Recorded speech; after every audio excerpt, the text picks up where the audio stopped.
All right, BG Foods. We made some Christmas tamales. First time for this. It was like my challenge of Christmas this year was to make tamales. We just moved from Texas, and they were all over Texas, and now they aren't. So being in Florida, so I made my own here. Here's a little bit for Jasmine. But no, first I just baked off some chicken tenderloins with some spices. A good chicken. Oh man, that chicken was good.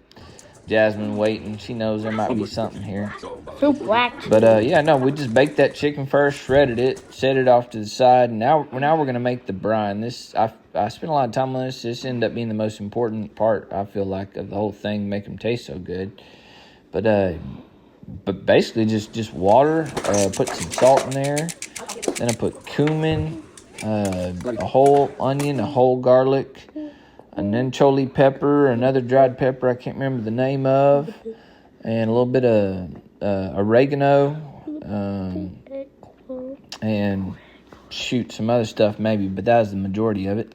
Oh, lots of cumin. I'm not sure if I said cumin. Lots of cumin.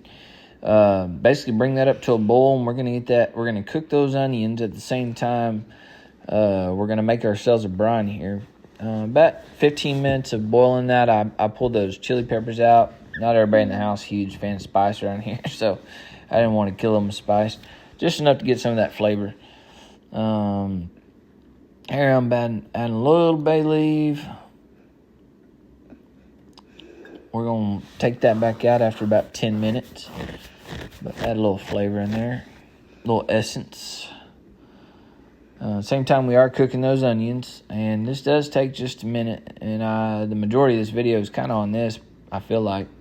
But yeah, we're going to get these onions nice and cooked, and here in a minute we're going to put them in the blender, and we're going to blend up the onions and garlic. But in the meantime, I got out some lard, and I melted that. It's recipe called for a cup of it. I tried my best with 3/3 cup here, and I just kind of let the pan melt it out of the cup. Then we got 4 cups of masa flour. Then we got 3 cups of our fluid, and this is where I use my brine.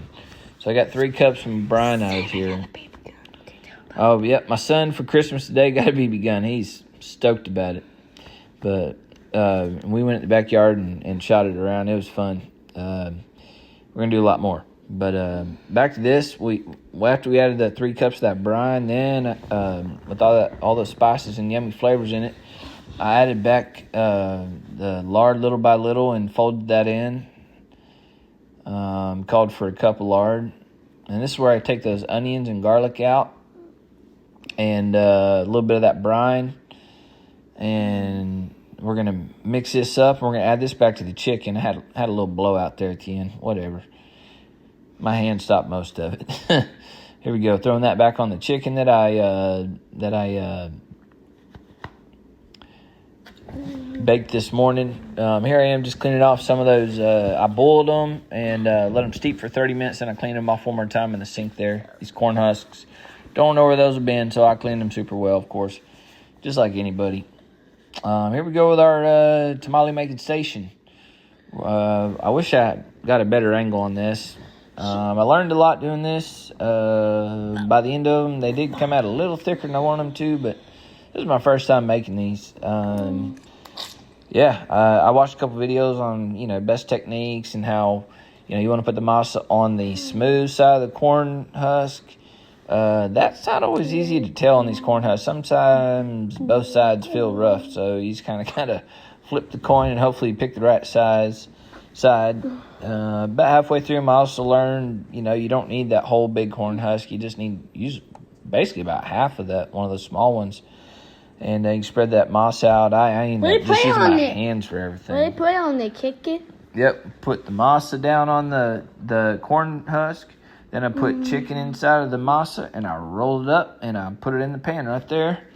And in the little steamer pot over here, I put a cookie cutter down in the middle to kind of make them a pyramid. I steamed them for 30 minutes. Look at the cookie. Then I let them sit for another 20 minutes.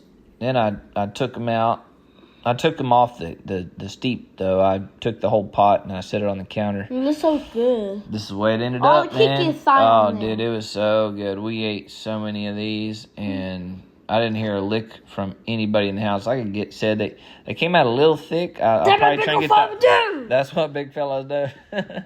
I'm just getting them neat and nice here. We're going to poke these away. One more smash. Those are good. Hit the like and follow button. Thank you guys. Bye.